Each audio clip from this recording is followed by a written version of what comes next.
옛날 오랑캐의 침략으로 고아가 된 풍운이라는 소년이 있었습니다. 그때는 전란으로 온 나라가 어지러운 시절이었지요. 왕과 신하들마저 피난을 가니 한양 전체가 텅 비어 유령 마을이 되었답니다. 적막한 거리에 오직 풍운이 혼자 있었습니다.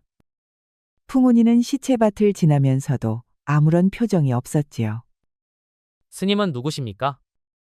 마침 근처를 지나던 노스님이 풍운이를 발견하였지요. 겁먹지도 않고 맹랑한 소년이로고 어쩌면 너에게는 천살성의 기운이 깃들었는지도 모르겠구나. 천살성이라니 처음 듣는 말입니다. 학살의 현장에도 겁먹지 않은 소년을 스님은 보통 아이가 아니라고 직감하였답니다. 그리하여 노스님은 풍운이를 데리고 길을 나섰지요. 오랑캐들에게 유린당한 조선 땅을 보면서 노스님은 혀를 끌끌 찼습니다. 그리하여 노스님은 풍운이를 데리고 깊은 산속의 암자로 데려갔지요.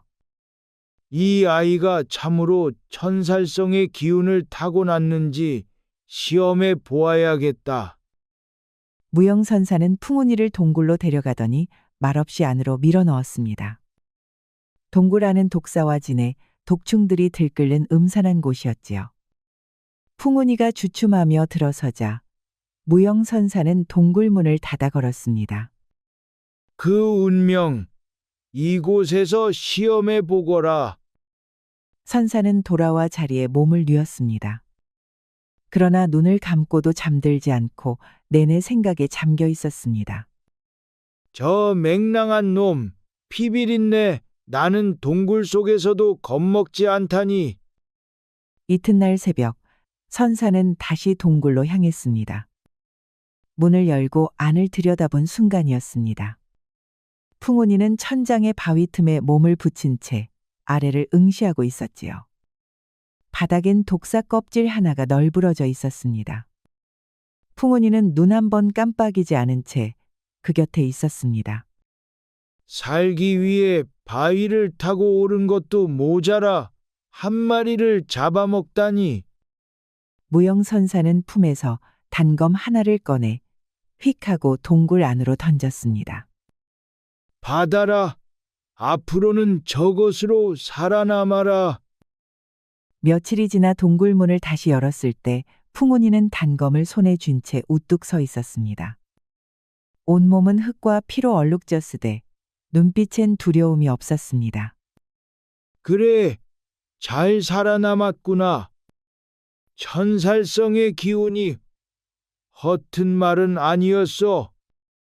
그날 이후 무영선사는 풍운이에게 무공을 전수하기 시작하였습니다.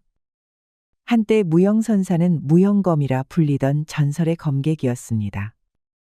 밤에 소리 없이 나타났다, 사라진다 하여 사람들은 그를 무영검이라 불렀지요. 그런 무영검이 한밤중에 모습을 드러내면 부패한 관리들이 하나둘 목숨을 잃었습니다. 그리하여 조정에서는 무영검을 잡기 위해 혈안이 되었지요. 허나 신출귀몰한 무영객의 그림자조차 보이지 않았습니다. 그 무영검이 이제는 무영선사가 되어 풍운이를 훈련시키기 시작하였던 것입니다. 도저히 사람이라면 견디기 어려운 혹독한 훈련이었지요. 풍운아, 오늘은 저 건너산을 넘어 시기노랑이를 잡아오너라. 네, 사부님. 풍운이는 선사의 지시에 따라 산등성이를 넘었습니다. 그러자 시기노랑이 한 마리가 바람결에 풍운이의 냄새를 맡았지요. 시기노랑이는 숲 그늘을 뚫고 살금살금 다가오기 시작하였습니다. 그러더니 바위 위에서 번개처럼 튀어올라 풍운이를 향해 몸을 날렸습니다. 헌데 풍운이는 그 움직임을 미리 감지하였지요. 풍운이는 재빨리 옆으로 비켜서는 호랑이의 등에 올라탔습니다. 그리고는 단검을 뽑아 곧장 호랑이의 심장을 찔렀지요. 호랑이는 몇 걸음도 걷지 못한 채 픽 쓰러졌습니다. 그리하여 풍운이는 호랑이 가죽을 벗겨들고 돌아왔습니다. 과연 너는 무엇이든 죽이는 천살성의 기운을 타고났구나. 무영선사는 풍운이에게 검술이며 창술, 궁술까지 전부 가르쳤습니다. 또한 병서와 경서를 익히게 하며 글 공부도 소홀히 하지 않았지요. 천국의 언문과 글자까지 가르쳐 주었지요. 풍운이는 무공과 학문을 두루 익혀서 무영선사의 모든 것을 전수받았답니다. 그리하여 풍운이는 어느덧 19이 되었지요. 하루는 풍운이가 폭포수 아래 앉아 눈을 감고 좌정하고 있었습니다. 그때 무영선사가 풍운이를 향해 화살 한 대를 쏘아보냈지요. 풍운이는 눈을 뜨지 않은 채 날아오는 화살을 맨손으로 붙잡았습니다. 그리고는 화살을 거꾸로 던졌지요. 그러자 무영선사의 활대를 정확히 맞추는 것이 아니겠습니까? 이제 네 경지는 내 손을 떠났구나. 마침내 세상으로 나아갈 때다. 세상 속에 너를 기다리는 일들이 있을 것이다. 알겠습니다. 스승님. 허면 세상에 나가 저는 무엇을 해야 합니까? 천살성의 기운을 타고난 너는 어디를 가든 싸움에서 벗어날 수 없다. 그 기운 반드시 불의를 벌하고 정의를 바로잡는 데 써야 할 것이다. 풍운이는 무영선사에게 큰 절을 올렸습니다. 그리고는 산을 내려가 세상 속으로 향하였습니다. 세상은 여전히 어지러웠고 백성들은 도탄에 빠져 있었습니다. 어딜 가나 폐허해 길에는 거지들이 가득했지요. 풍운이는 조선의 어려운 현실을 두 눈에 새겼답니다. 한참을 걸은 풍운이는 허기를 달래려 인근의 작은 주막집으로 들어섰습니다. 허나 주막엔 사람 그림자 하나 없고 주모로 보이는 중년 여인만이 울고 있었지요. 무슨 일이 있었어? 주모는 눈물을 훔치며 풍운이를 올려다보았습니다.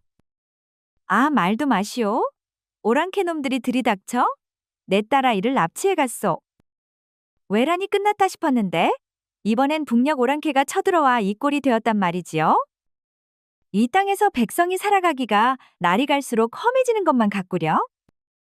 여인은 무너진 마음을 추스르지 못한 채 끝내 울음을 터뜨리고 말았습니다. 그놈들은 어디로 갔어? 반시경쯤 전에 저 산등선을 넘어갔소. 알겠소. 일단 국밥 한 그릇 주시오. 배고파 보였던 풍운이에게 주모는 손수 국밥을 가득 담아 내어주었습니다. 풍운이는 말없이 밥을 다 먹고 조용히 자리에서 일어났지요. 밥값은 얼마요? 그냥 가시오. 이젠 장사도 그만둘 판이요. 알겠소. 내 밥값은 반드시 치르겠소. 풍운이는 곧장 주막을 나서 주모가 가리킨 산등선 너머로 걸음을 옮겼습니다. 한참을 걷다 보니 바람결의 짐승과 사람의 냄새가 섞여 코끝에 와닿았지요. 풍운이는 망설임 없이 그 냄새를 쫓아 달리기 시작했습니다. 얼마 지나지 않아 숲속 공터에 진을 치고 있는 오랑캐 무리들이 눈에 들어왔습니다. 이보시오. 딸아이를 돌려주시오. 풍운이의 외침에 오랑캐들이 고개를 돌려 바라보았습니다. 그들 한복판엔 곰처럼 덩치가 큰 두목 하나가 턱을 괴고 앉아 있었습니다. 어디서 개미만한 조선놈이 와서 사람 말을 하는구나. 죽어서 개미밥이 되기 싫으면 썩 꺼지거라. 아니면 오늘 숲속의 개미들에게 잔치 한번 차려주겠느냐. 두목은 코웃음을 치며 풍운이를 노려보았습니다. 개미밥은 내가 아니라 그대요. 그 말이 끝나기도 전에 풍운이의 검이 번개처럼 뽑혔지요. 두목의 목덜미엔 순식간에 피가 터졌습니다. 거구의 사내는 숨 쉴 틈도 없이 바닥에 쓰러졌지요. 그 모습을 본 오랑캐 무리들은 곧장 무릎을 꿇고 머리를 조아렸습니다. 제발 살려주시오. 살려만 주신다면 다시는 조선 땅에 발도 들이지 않겠소이다. 풍운이는 아무 말 없이 검을 거두고 쓰러진 두목을 지나 천천히 진안으로 들어갔습니다. 풍운이는 쓰러진 오랑캐 두목을 지나며 무릎 꿇은 자들을 바라보았습니다. 다시는 조선 백성을 괴롭히지 마라. 그렇지 않으면 그땐 목숨을 거둘 것이다. 오랑캐들은 감히 눈도 들지 못한 채 고개를 깊이 숙였습니다. 진안을 수색해 보니 밧줄에 묶여 있던 소녀를 발견하였지요. 풍운이는 조심스레 소녀를 업고는 곧장 산을 내려갔습니다. 따님을 찾았습니다. 풍운이는 소녀를 업은 채 주막에 도착했습니다. 주모는 딸과 부둥켜 안고는 펑펑 울었지요. 정녕 딸을 무사히 데리고 왔구먼. 고맙네. 이 은혜를 어찌 갚아야 할지. 풍운이는 조용히 등을 돌렸습니다. 나는 이제 밥값을 했소. 그럼 이만 가보리다. 풍운이는 주막을 나와 다시 길을 떠났습니다. 그런데 어느 마을 어귀에 들어서니 거리엔 거지들이 널려 있었지요. 다른 곳에는 죽은 이들의 시신까지 길가에 버려져 있었습니다.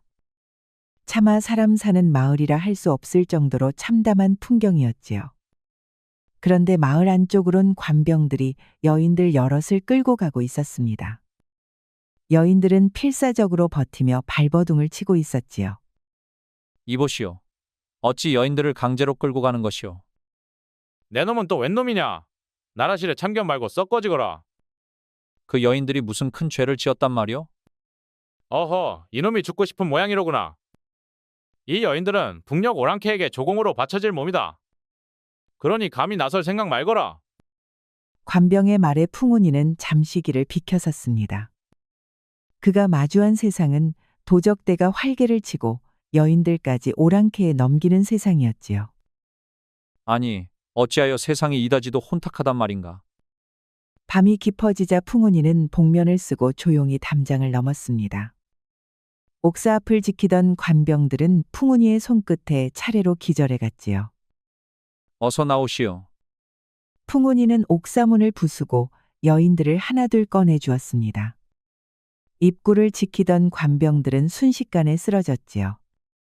풍운이는 여인들을 이끌고 마을을 빠져나와 깊은 산속으로 향하였습니다. 풍운이에게 구출된 여인들은 눈물 섞인 목소리로 인사를 올렸습니다. 그중 대표가 나와 고개를 조아렸지요. 이 은혜를 어찌 갚겠사옵니까? 허나 저희는 이제 갈 곳조차 없사옵니다. 풍운이는 말없이 고개를 끄덕이더니 홀로 깊은 산속으로 올라갔습니다. 그 산은 인근에서도 악명 높은 산적들의 본거지였지요. 여봐라. 가진 것 모두 내놓거라. 풍운이를 본 산적들이 우르르 몰려들었습니다. 그러나 풍운이는 눈 하나 깜짝하지 않았지요. 오히려 번개처럼 움직여서 그들을 하나둘 쓰러뜨렸습니다. 끝내 수십 명의 산적이 바닥에 나뒹굴자 풍운이가 조용히 입을 열었습니다. 다시 백성 괴롭히면 가만두지 않겠다. 이 산을 비우고 싶지 않다면 내 말에 따르거라. 산적들은 겁에 질린 얼굴로 고개를 깊이 조아렸습니다. 풍운이가 여인들을 데리고 산으로 들어왔지요. 산적들의 소굴엔 이미 그들의 처자식이 들어앉아 있었습니다. 농사를 포기하고 식소를 데리고 산에 든 자들이 많았던 것이지요. 아니, 갑자기 이 많은 여인들은 또 어디시오? 북녘 오랑캐에게 바쳐질 여인들이었다. 어찌 그런 일이 세상에 있을 수 있겠느냐. 이 여인들 잠시 잘 보살펴 주었으면 한다. 대인의 부탁이니 도와드리겠소. 사실 우리도 식량이 바닥나 며칠밖에 버티질 못하오. 그러니 이참에 우리 두목이 되어주면 어떻겠소? 그 솜씨면 관아에 쌓인 곡식을 백성들에게 나눠줄 수 있을 것이오. 내가 너희의 두목이 될 수는 없다. 하지만 내일 아침 관하로 오너라. 관아에 무슨 일이라도 있어? 와보면 알게 되리라. 풍운이는 여인들을 도적대에게 맡기고 다시 산을 내려왔습니다. 그 길로 풍운이는 말을 타고 관아를 향해 달렸지요. 관아에는 횃불이 훤히 밝혀져 있고 관병들이 모두 모여 있었습니다. 옥사에서 사라진 여인들로 인해 소동이 벌어진 것이었지요. 풍운이는 복면을 쓰고 말 위에 올라탄 채 관아로 들이닥쳤습니다. 아니, 웬 놈이 말을 타고 관하로 쳐들어오느냐? 살고 싶거든 길을 비켜라. 관병들이 이중삼중으로 풍운이를 포위하였지요.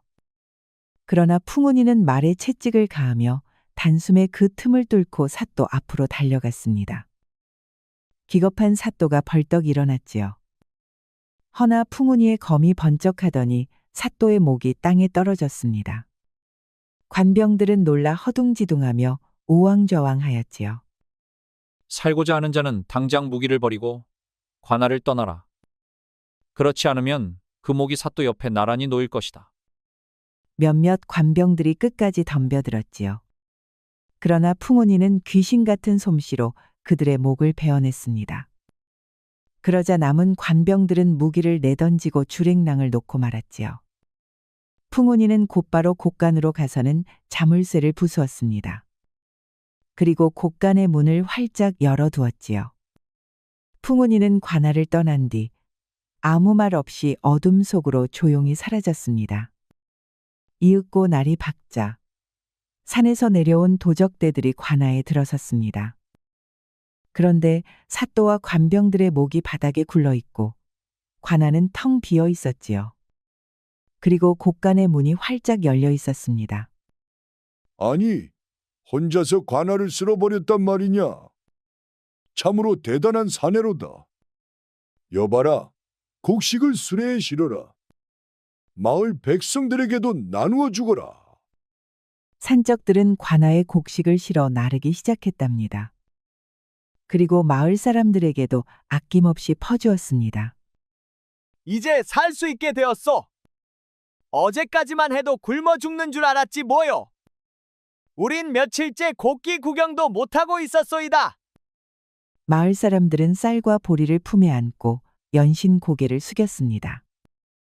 이제 추수 때까진 굶는 일은 없게 되었지요. 풍운이는 다시 길을 떠났습니다. 국경 근처의 마을마다 그는 백성들의 참담한 삶을 두 눈으로 확인하였지요. 풍운이가 스쳐간 마을마다 탐관오리는 목이 떨어지고 관아의 곳간문은 활짝 열렸습니다. 한편 조정은 발칵 뒤집혔습니다. 북녘 오랑캐가 대군을 이끌고 내려온다는 급보가 날아들었기 때문이었지요. 대신들은 나라시를 논하기는커녕 항복이냐 결사항전이냐를 두고 소리 높여 다투었답니다. 전하, 이대로 가다간 나라가 망합니다. 북녘의 군세는 이미 수십만이라 하옵니다. 어서 항복을 청하고 백성의 안위를 지키셔야 하옵니다. 항복이라니 천부당 만부당 하오. 나라가 무너지는 건 싸우기도 전에 무릎 꿇었기 때문이옵니다. 그만들 하시오.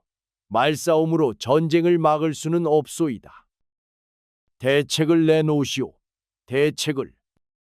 허나 그러는 사이 북녘 오랑캐의 대군은 국경을 넘었지요. 결국 한양 가까이까지 들이닥치고 말았습니다. 결국 전하께서는 신하들과 함께 남한산성으로 피신할 수밖에 없었습니다. 사방은 이미 적군에 포위되어 성안은 말 그대로 갇힌 섬이 되고 말았지요.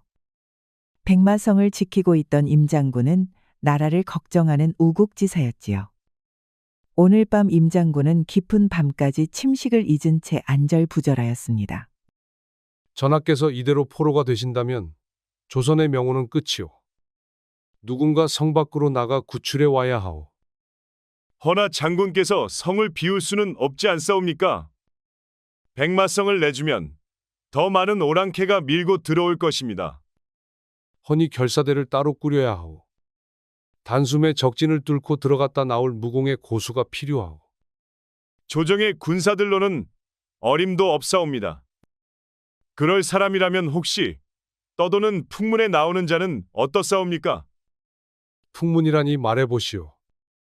혈혈단신으로 오랑캐들과 맞서 싸우는 자가 있다 하였습니다. 백성들 사이에선 풍운이라 부른다 하옵니다. 임장군은 깊은 밤 장작불 앞에 앉아 그 이름을 곱씹었습니다. 풍운이라. 과연 그런 사내가 진정 실제하는 걸까? 그렇다면 지금이야말로 나설 때로구나. 풍운을 찾으려던 임장군은 전군에 수소문을 내렸지요. 허나 어디서도 그의 행방은 잡히지 않았습니다. 그의 존재는 풍문처럼 떠돌았고 실체는 연기처럼 사라졌지요. 그러던 어느 날이었습니다. 오랑캐 무리가 조선 여인들을 붙잡아 백마성 근처를 지난다는 급보가 들어왔습니다. 임 장군은 곧장 정예병을 이끌고 현장으로 달려갔지요. 현장에 도착한 임 장군의 눈앞에는 놀라운 광경이 펼쳐졌습니다. 오랑캐 수십 명이 널브러져 있었지요. 그리고 한가운데엔 낯선 청년 하나가 검을 들고 서 있었습니다. 그는 여인들을 감싸 안듯 이끌고 있었지요. 용감무쌍한 자로구나. 혹시 저자가 설마? 임 장군은 곧장 부하들에게 여인들을 돌려보내게 하고 청년을 따로 불러 세웠습니다. 자네는 누구인가? 소속은 어디인가? 나는 아무 소속도 없어. 그럼 어찌하여 혼자서 오랑캐를 베고 여인들을 구했는가? 나라에서 하지 않기에 내가 했을 뿐이요. 그 검술은 도대체 누구에게 배운 것인가? 나의 스승은 무영선사요. 세상에선 무영검이라 불렀지요. 그 말을 듣자 임 장군은 눈을 크게 떴습니다. 무영검. 허면 자네가 그 풍문 속의 사내란 말인가? 풍문이야. 어찌되었든 여인들을 더럽힌 놈들은 베어 마땅하지요. 임 장군은 잠시 말이 없더니 이내 입을 열었습니다. 마침 잘 만났소. 함께 가야 할 곳이 있소이다. 임 장군은 풍운이를 데리고 군영으로 돌아왔습니다. 지금 북녘 오랑캐의 침략으로 나라가 위태롭소. 그대가 시험을 통과한다면 중대한 특수 임무를 맡기려 하오. 나라의 위기라면 응당 발벗고 나서겠소이다. 그러니 무슨 시험이든 내려보시오. 그렇다면 더할 나위 없구려. 우선 10명의 장수들과 겨뤄보게. 그 시험을 통과해야 자네를 데리고 전하께 나설 수 있겠소. 10명의 장수가 차례로 풍운이 앞에 섰지요. 허나 누구도 세압을 넘기지 못하였습니다. 풍운이의 검은 구름을 가르듯 빠르고 물 흐르듯 거침이 없었지요. 풍운이, 자네 실력이라면 100명도 거뜬하겠구먼. 칭찬 감사합니다. 그렇다면 시험은 통과입니까? 임 장군은 깊이 고개를 끄덕이고 곧바로 그를 결사대의 대장으로 삼았습니다. 풍운이에게는 남한산성에 갇힌 전하를 구출하라는 특명이 주어졌지요. 헌데 막 출병을 하려던 찰나 급보가 날아들었습니다. 오랑캐의 대군이 임 장군이 지키는 백마성을 포위한 것이었습니다. 장군, 적이 백마성을 에워쌌다는 소식입니다. 임 장군을 남겨두고 떠날 순 없습니다. 먼저 백마성을 지키고 전하를 구하러 가야 하오. 결국 풍운이는 결사대와 함께 방향을 틀어 백마성으로 향했습니다. 오랑캐 군세는 바다처럼 밀려왔고 매일같이 성을 흔들었습니다. 풍운이는 성 위에 올라 스스로 선봉에 섰습니다. 성문을 지켜라. 내가 적장의 목을 베어오겠노라. 검을 쥔 풍운이는 번개처럼 적진을 누볐지요. 그가 지나간 자리엔 오랑캐 시체만이 쌓였습니다. 결국 수많은 적장들이 풍운이의 손에 쓰러졌고 오랑캐 대군은 후퇴하고 말았지요. 그러나 그 사이 너무 많은 시간이 흘러버렸습니다. 전령이 급히 뛰어들어왔습니다. 장군, 남한산성의 주상께서 오랑캐에 항복하셨다는 전갈이옵니다. 임 장군은 두 눈을 감은 채 말없이 고개를 숙였습니다. 허나 우리는 물러서지 않았습니다. 끝까지 싸우고 지킬 것을 지키려 했을 뿐이요. 고맙네 풍운이. 그동안 수고가 많았네. 그날 밤 백마성엔 누구 하나 웃는이 없었습니다. 다만 풍운이의 이름만이 불 꺼진 성벽을 타고 조용히 번져나갔습니다. 남한 산성이 함락되었다는 소식에 백마성은 침통한 분위기에 잠겨 있었습니다. 그리고 며칠이 지났지요. 날이 저물어 달이 중천에 올랐을 무렵 급보가 날아들었습니다. 장군, 급보입니다. 오랑캐들이 왕세자를 붙잡아 북으로 끌고 간다는 소식이 들어왔습니다. 막사 안에 있던 임 장군과 풍운이는 동시에 자리에서 일어났습니다.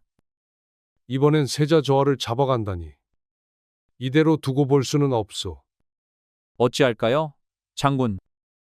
임 장군은 잠시 침묵하다 이내 결단을 내렸습니다. 풍운, 자네에게 마지막 특명을 내리겠소. 오랑캐 대군의 진영으로 숨어들어 왕세자를 구해오시오. 이건 전하도 아닌 나라의 미래를 지키는 일이오. 명을 받들겠습니다. 반드시 세자를 모셔오겠습니다. 임 장군은 풍운이의 어깨에 손을 얹고 무겁게 고개를 끄덕였습니다. 풍운이는 어둠을 뚫고 홀로 북쪽으로 향했습니다. 적의 진영은 이미 깊숙이 조선 땅 안으로 자리 잡고 있었습니다. 그 한복판 어딘가에 왕세자가 사로잡혀 있을 터였습니다. 풍운이는 입고 있던 군복을 벗어 던지고 오랑캐 복색으로 갈아입었습니다. 그리고는 칼을 품고 진영 가장자리에 몸을 숨기고 기다렸지요. 별빛조차 사라진 그 밤, 풍운이는 마치 그림자처럼 오랑캐 진영 안으로 스며들었습니다. 그가 노리는 것은 적장의 목이 아니라 오직 한 사람, 왕세자뿐이었습니다.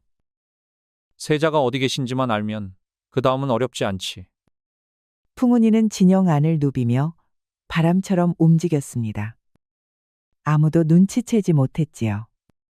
풍운이는 조용히 오랑캐의 진영을 헤매기 시작했습니다. 풍운이는 조용히 진영을 가로질러 움직였습니다. 그러던 중 마침내 경비가 삼엄한 군막을 발견하였지요.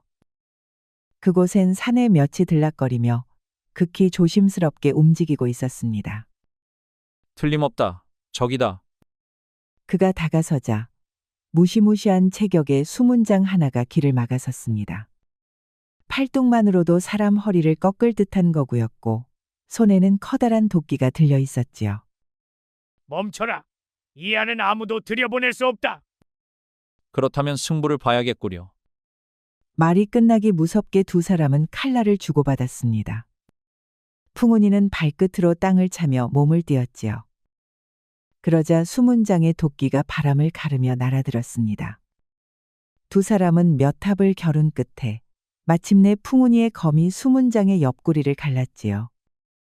거구의 수문장은 무릎을 꿇은 채 앞으로 쓰러졌습니다.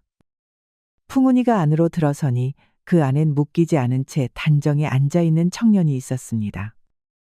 바로 조선의 왕세자였지요. 세자저하, 시간이 없습니다. 지금 빠져나가야 합니다. 고맙네. 허나 나는 가지 않겠다.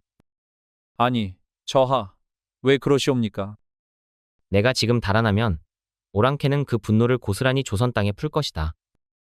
나는 이 몸을 담보로 백성을 지키겠다. 허나 기억해주게. 나는 반드시 살아 돌아올 것이니. 왕세자는 굳은 눈빛으로 풍운이를 바라보았습니다. 그날이 오기 전까지 이 나라를 잘 부탁하네. 풍운이는 더는 말하지 않았습니다. 그 눈빛만으로 충분했기 때문이지요. 그러자 왕세자는 품에서 편지 한 장을 꺼내어 풍운이에게 건넸습니다. 이것이 내가 살아있다는 증표다. 이것을 아바마마께 전해주게. 명심하겠나이다. 그 순간 진영 밖에서 고함과 함성 소리가 들려왔습니다. 풍운이가 수문장을 쓰러뜨린 것이 발각된 것이었습니다. 그럼 세자저하 부디 건강히 계시길. 풍운이는 검을 거두고 후문 담장을 향해 달렸습니다. 뒤따르는 오랑캐 병사들이 쏟아졌으나 풍운이는 마치 연기처럼 어둠 속으로 사라졌습니다. 풍운이는 먼지를 털며 임 장군 앞에 돌아왔습니다. 검집은 극힌 자국으로 너덜거렸고 옷자락엔 피가 배어 있었지요. 풍운, 살아 돌아왔구려. 세자저하는 살아계십니다. 허나 돌아오시진 않았습니다. 풍운이는 조용히 품속에서 편지를 꺼내어 임 장군에게 건넸습니다. 그리고 왕세자의 뜻을 전하였지요. 저하는 자신이 빠져나오면 오랑캐가 조선에 보복할 것을 염려하셨습니다. 백성을 위해 의연히 포로가 되시길 택하셨습니다. 임 장군은 두 손으로 편지를 부여잡은 채 끝내 참았던 울음을 터뜨렸습니다. 어찌 이 나라에서 저리도 기계 있는 세자가 태어났단 말인가. 그리하여 조선의 전쟁은 그렇게 끝나고 말았습니다. 성은 지켰으나 왕은 무릎을 꿇었지요. 세자는 사로잡혔으나 스스로의 의지로 조선을 지킨 셈이었지요. 임장군은 풍운이의 공을 조정에 청거하였습니다. 풍운이야말로 나라를 위해 싸운 참된 무사입니다. 반드시 상을 내려야 마땅하옵니다. 풍운이는 궁궐로 불려들어가 주상전하 앞에 엎드렸습니다. 그대가 풍운이로구나. 왕세자의 소식을 전해주었는가? 풍운이는 조용히 왕세자의 편지를 임금에게 바쳤습니다. 임금은 떨리는 손으로 봉인을 풀었지요. 편지를 읽다 말고 눈가를 닦으며 말없이 고개를 끄덕였습니다. 내 자식이건만 어찌 이리도 기특한가? 풍운, 그대도 고생이 많았다. 그날 저녁, 임금은 풍운이를 따로 불러 술과 음식을 내렸습니다. 진수성찬이 차려지고 궁중의 연주까지 곁들여졌지요. 전하, 소인은 이 몸의 과분한 대접이라 사양하고 싶사옵니다. 그러자 임금은 술잔을 들며 말했습니다. 허나 왕세자가 당부하였다. 훗날 조선을 다시 일으킬 때 그대와 같은 장수들이 곁에 있어야 한다고 말이지. 게다가 이건 단순한 포상이 아니다. 아들을 그리워하는 아비의 마음이다. 그날 밤 풍운이는 평생 보지도 못한 산의 진미를 먹고 마셨습니다. 풍운이는 전쟁의 공으로 임금께 기와집 한 채를 하사받았습니다. 집은 대궐 못지않게 크고 화려하였지요. 또한 풍운이는 내금이 종사관 벼슬을 제수받았습니다. 풍운이는 그 무술과 담력으로 금세 이름을 떨쳤습니다. 얼마 지나지 않아 그는 장군으로 승진하였지요. 임장군은 풍운이의 사람됨을 아끼고 높이 사고 있었지요. 그리하여 외동딸 향이를 직접 그의 배필로 맺어주었습니다. 풍운이는 장수의 길과 가정의 평온을 함께 얻었지요. 내 이 나이에 이런 세상이 있을 줄은 몰랐소. 그럼 이제는 싸우지 말고 저랑 함께 오래 사셔요. 그렇게 풍운이에게도 처음으로 평범한 나날이 찾아왔습니다. 싸움 속에서 자라고 죽음 속에 단련된 풍운이었지요. 그러나 이제는 따뜻한 방 안에서 부인과 함께 쉴 수 있었답니다. 허나 풍운이는 왕세자와의 약속을 잊지 않았지요. 여전히 무술을 단련하고 악인을 처벌하며 때를 기다렸답니다. 그로부터 5년이 흘렀습니다. 북녘에 끌려갔던 왕세자가 드디어 조선 땅으로 돌아왔다는 소식이 퍼졌지요. 나라 안은 온통 환호로 가득 찼고 풍운이 역시 가슴이 벅차올랐습니다. 풍운아, 다시 보게 되었구나. 그동안 나라를 위해 훌륭한 장군이 되어주어 고맙다. 아니옵니다. 전하께서 살아 돌아오셨으니 이제야 나라가 온전히 숨을 쉬는 듯하옵니다. 허나 아직 숨고를 틈은 없느니라. 내가 돌아오기 전부터 준비된 일이 있다. 자네에게 비밀 임무를 맡기고자 하니 감당할 수 있겠는가? 기꺼이 하겠사옵니다. 명을 내리시옵소서. 그리하여 풍운이는 다시 칼자루를 쥐었습니다. 이번엔 전쟁이 아니라 조용하고 깊은 싸움이 시작되려는 참이었지요. 임금을 아련하고 돌아온 풍운이는 부인 향이의 손을 잡고 조용히 말했습니다. 이보시오, 부인. 나 잠시 멀리 다녀올 곳이 있소이다. 얼마나 멀리 가시는지요? 또 언제쯤 돌아오시는지요? 나도 아직 그건 알 수 없소. 허나 가능한 한 빨리 돌아오겠소. 그러니 나 없는 동안 보고 싶다고 울지는 마시오. 절대 한눈 팔기 없기어요. 이번에 내가 눈시울 붉히면 정말 혼날 줄 아시어요. 알겠소. 네, 당신을 두고 어디 딴 데 눈 돌릴 재간이 있겠소. 그리하여 풍운이는 외국을 향해 떠나는 긴 여정에 올랐습니다. 이번 일은 왕세자가 특별히 맡긴 극비의 임무였지요.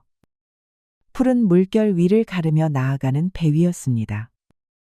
풍운이는 잠시 하늘을 올려다보았습니다. 그리곤 마음속으로 주상전하와 왕세자, 임장군, 그리고 집에서 기다릴 향이를 차례로 떠올렸습니다. 이 나라와 백성들을 반드시 지키고 말 것이오. 그렇게 풍운이가 탄 배는 점점 수평선 저 너머로 사라져갔습니다. 새로운 이야기가 이제 바다 건너에서 시작되려는 참이었습니다. 한 사람이 뜻을 세우면 혼란한 세상에도 길이 열리는 법입니다. 그러니 어려운 시대일수록 바른 마음과 굳센 의지를 품는 자가 되기를 다짐해야겠습니다. 우리 영상을 시청하신 모든 분들께 행복이 가득하길 기원하겠습니다. 구독과 좋아요, 알림 설정 부탁드려요. 이후에도 재미난 이야기가 많이 준비되어 있으니 다른 영상도 꼭 보러 와주세요.